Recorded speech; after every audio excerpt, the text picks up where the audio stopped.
Hello, fellow and sister instructional designers. I'd like to talk to you about the digital divide in our region and beyond, and how we can help learners make the leap. I am Tess Olten. I work at the University of Alabama in Huntsville as an instructional designer. You can learn about all the things we do here at the UAH ETLC button. Will take you to our departmental webpage so that you can see what sorts of things we get into. And here's a link to Be Linked Alabama, which is an initiative that I'm going to talk more about further into this presentation. But it's a handy reference guide for you to find resources and more information about what I'm going to talk about, hopefully very briefly for you. I'm not going to read these slides to you. I'm going to give you the link to the presentation so that you can review it yourself, or you can pause. I'm going to make sure that I give you the opportunity to pause on each slide to read all of the information about it, but I'm just going to give you a quick overview. The digital divide is the disparity between the haves and the have-nots.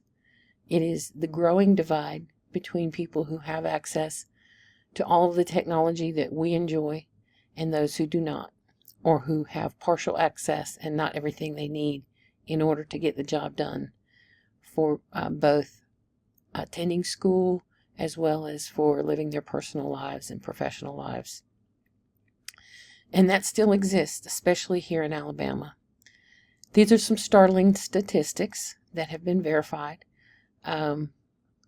Currently, in terms of broadband access, which is one of the 4 pillars of digital equity, or access to technology and all that it has to offer each individual's life as well as the community life of our towns and cities. As you can see from these statistics, there's still a huge need in Alabama for broadband access, and you can imagine that that also means that we have a need for the other 3 components of hardware, software, and training as well. These, I want to point out that even in the wealthiest counties, the ones that have the highest rates of connectivity, there are still 1 in 5 households that are lacking what they need for every member of that household to have the access they need to succeed. In terms of education specifically, I know that our instructional designers are some in the private sector, but I think that this is definitely a nuanced issue, and there are nuanced implications from more sectors than just education. These are the populations that have been identified as being the outliers in terms of a mainstream experience with technology in K-12. We have homeschooled families who have their own certain unique constraints on making sure that everybody in the household is getting everything they need in terms of technology access. Private school learners, even if they are affluent, can sometimes be restricted in terms of what kind of curriculum is determined for them, either by their parents or by a school or by a collective. Low-income households and communities are especially deeply impacted, because I think mostly because they're the most prevalent and they're the hardest to address in so many ways because there's so much beyond our control. But there is help. Foreign exchange learners oftentimes have language barriers on top of the other issues that we're going to talk about, and that's something for us to all be aware of. That may be whether you're in an educational setting or if you're in a commercial, private sector environment, you're still going to have people who have come from outside of the country and who we have to think about in terms of whether or not they can access the things that we're designing and building for them to use. The 4 pillars that I mentioned earlier of digital equity, which is the social justice that addresses the digital divide, is digital equity, is hard. So those 4 are hardware access, software and platforms, reliable connections, and digital training. With I think of these as the four legs of a table. If any one of those legs is missing or damaged, it threatens the integrity of the entire table. This would be a good time for you to pause and take a look at what these are, and perhaps do some research on any that you're not quite sure about. If there's anything that sparks a bit of passion in you and you want to talk to me more about it, I'm going to give you my contact information at the end of the presentation if you want to continue the conversation. There are actionable solutions for learner success that I wanted to share. And of course, as we all know, as professionals, the needs assessment is always number one. Identifying needs. Once those needs are assessed and analyzed, you can then start building community partnerships with people whose stakeholders have either you share stakeholders with them, or that you have possibly common interests or common outcomes or objectives in terms of your program missions. Designing coursework for flexibility. Differentiated assessment goes beyond just assessment and becomes differentiated instruction. I'm not sure if everyone in this audience that will hear this has learned about differentiated instruction, but it checks a lot of boxes and solves a lot of problems for people who have either disabilities or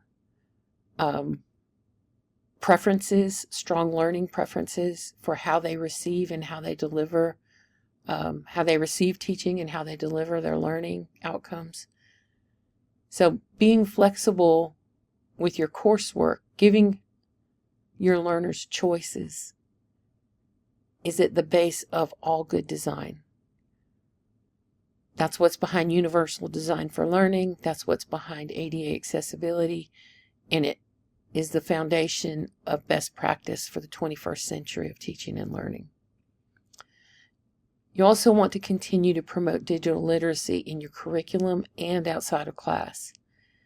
Digital literacy has to become a cultural, ingrained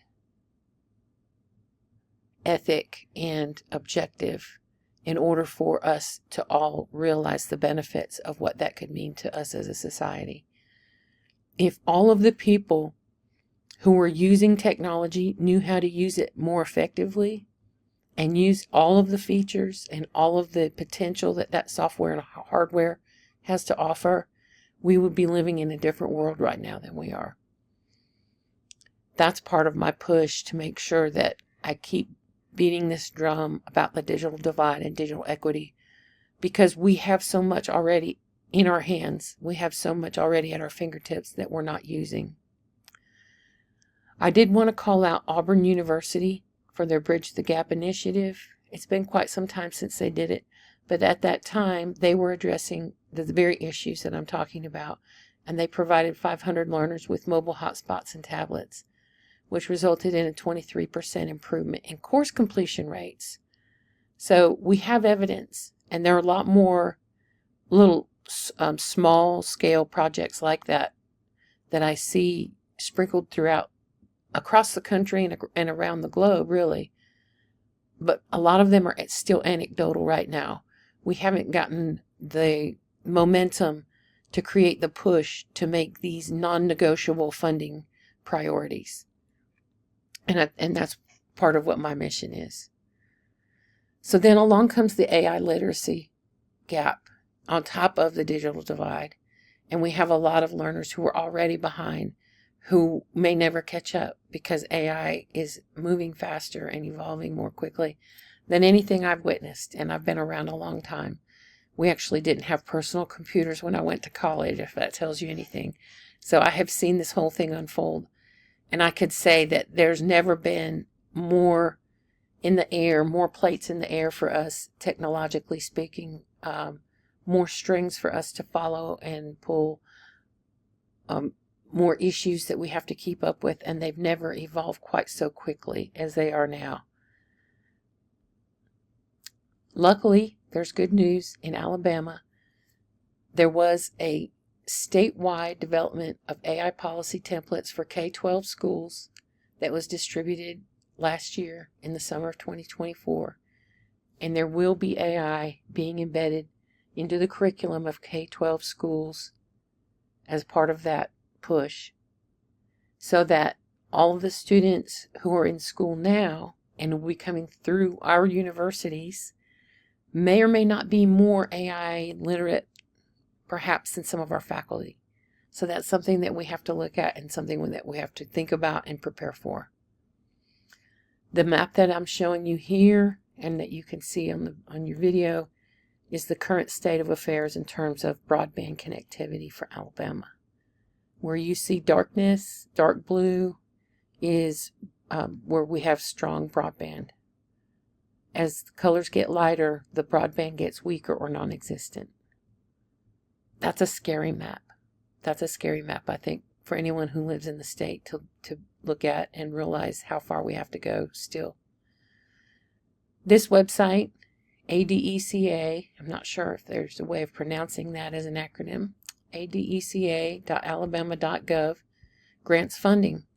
They have block grants from the federal government, and they have programs, a variety of programs for helping communities, schools, individuals, organizations. There's a place for everybody who needs funding to create great ideas related to these topics. I can't go into detail. I can just give you the website. I have not tried to apply for a grant with them, but I have read about many, many different programs. Even on their website, there are a lot of examples of how people are getting money from this federally funded initiative to get us all connected. Be Linked Alabama came out of that, I believe. That's here on their page. I recommend that you dig around there if you're looking for funding.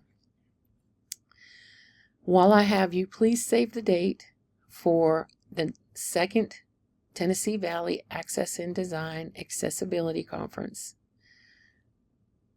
We'll be sending out more information. If you're not already on the mailing list, just hit this barcode and you can sign up to get emails about it in advance. That's all I have to say. Let me know if you have any questions or would like to continue this conversation. Thanks for your interest.